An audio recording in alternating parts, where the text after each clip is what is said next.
Are you struggling with your or your clients nutrition? क्या आपके पास clients है जिन्हें वेट लॉस करना है या वेट गेन करना है, या लेट्स से अपनी बॉडी कॉम्पोजिशन इंप्रूव करनी है, या लेट्स से आपके पास कोई क्लाइंट है जो मैराथन रन करना चाहते हैं बट आप कंफ्यूज रहो आप उनकी मील्स कैसे प्लान करोगे, आप उनकी न्यूट्रिएंट टाइमिंग कैसे प्लान करोगे, या लेट्स से कोई पावर लिफ्टर है और आप कंफ्यूज हो कि आप उनको प्रोटीन इंटेक क्या दोगे, या लेट्स से आपके पास कोई क्लाइंट है जो अभी ट्रेनिंग स्टार्ट कर रहा है, या लेट्स से कोई क्लाइंट है जो अपने कोलेस्ट्रॉल लेवल्स को कम करना चाहता है, कोई और क्लाइंट है जो अपने HbA1c लेवल्स को कम करना चाहता है। अगर आपके ऐसे क्वेश्चंस हैं, ऐसे और भी बहुत क्वेश्चंस हैं, then we have the solution for you. My name is Shrey and I'm a master trainer at Fitness Matters Academy. So this year we brought an international certification which is sports nutrition for health professionals.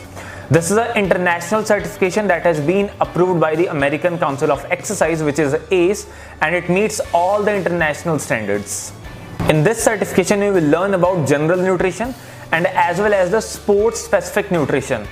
So चाहे आपके clients beginners हैं जो training start करने वाले हैं, या general population के clients हैं, या लेट्स से आपके ऐसे क्लाइंट्स हैं जो मैराथन्स रन करना चाहते हैं, या लेट्स से पावर लिफ्टिंग में compete करना चाहते हैं, आप उन सब की हेल्प कर पाओगे, आप उन सबको कोच कर पाओगे। एंड ये सर्टिफिकेशन सभी कोचेस के लिए बहुत अच्छा ऑप्शन है।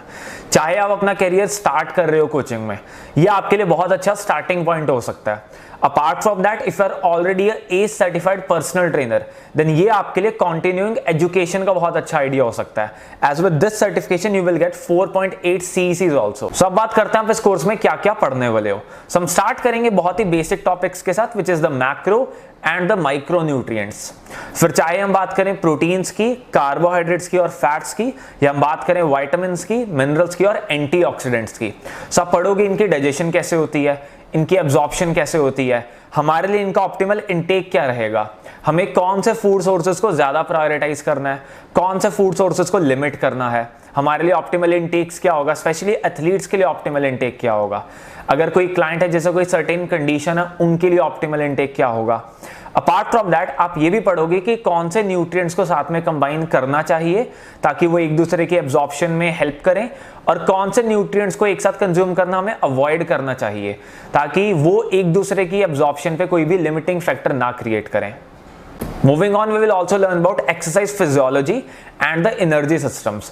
आप पढ़ोगे कौन कौन से एनर्जी सिस्टम्स यूटिलाइज होते हैं कौन कौन सी एक्टिविटीज में, कौन से एथलीट्स कौन से न्यूट्रिएंट्स को ज्यादा यूटिलाइज करते हैं कौन सी एक्टिविटीज में, एंड ये बहुत हेल्पफुल रहेगा जब आप एथलीट्स को कोच करोगे।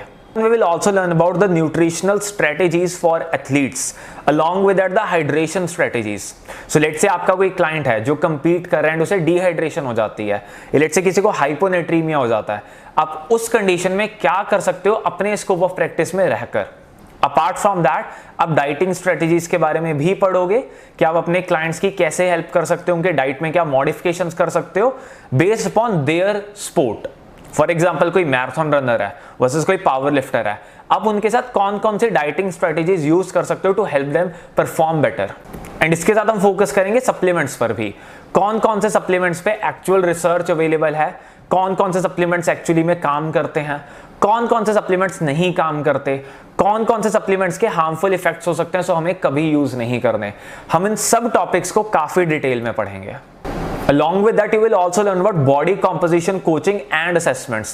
चाहे मैं बात करूं something like a DEXA scan या something like a ultrasound या something like as simple as a skin fold caliper, इनमें से कुछ इक्विपमेंट्स हैं जो आप यूज कर सकते हो और कुछ इक्विपमेंट्स हैं जिसके रिजल्ट्स आपको पढ़ने आने चाहिए, एंड इनके रिजल्ट्स के बेसिस पे हम अपने प्लान्स और अपनी गोल सेटिंग कैसे चेंज कर सकते हैं। Along with that हम न्यूट्रिशनल असेसमेंट्स के बारे में भी पढ़ेंगे which includes food diaries and all. Moving on, we will learn about weight management, क्या क्या स्ट्रेटेजीज यूज की जा सकती हैं वेट मैनेजमेंट के लिए for general population and for athlete. Lastly, we will also learn about eating disorders which includes anorexia, which includes binge eating disorder, and also we will learn about diseases like atherosclerosis, diabetes, hypertension. आप इन cases में कैसे clients की help कर सकते हो, कौन से nutrients को हमें ज्यादा प्रमोट करना है, कौन से न्यूट्रिएंट्स का इंटेक हमें बढ़ाना चाहिए, कौन से न्यूट्रिएंट्स को हमें लिमिट करना चाहिए और कौन से न्यूट्रिएंट्स को अवॉइड करना चाहिए। हम इन सब चीजों को काफी डिटेल में पढ़ेंगे। So what are you waiting for? Join the course and provide your clients with the best results that you can.